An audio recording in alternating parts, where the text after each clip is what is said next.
غزہ میں اقوام متحدہ کے اسکولوں پر اسرائیلی طیاروں کی بمباری کے نتیجے میں مزید 200 فلسطینی شہید ہو گئے۔ شہداء کی تعداد 12,000 سے زائد ہو گئی۔ اقوام متحدہ کی امدادی ایجنسی کے مطابق اسرائیلی فوج نے جبالیہ کیمپ میں اقوام متحدہ کے اسکول پر حملہ کیا۔ عرب میڈیا کے مطابق اسکول میں ہزاروں فلسطینی پناہ لیے ہوئے ہیں۔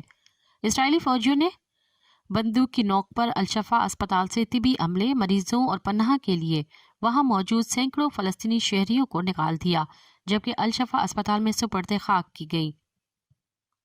100 میتوں کو بھی نکال کر اپنے ساتھ لے گئے۔ ان افراد کو اسپتال کے احاطے میں اجتماعی قبر میں دفنا دیا گیا تھا۔ مزید خبرن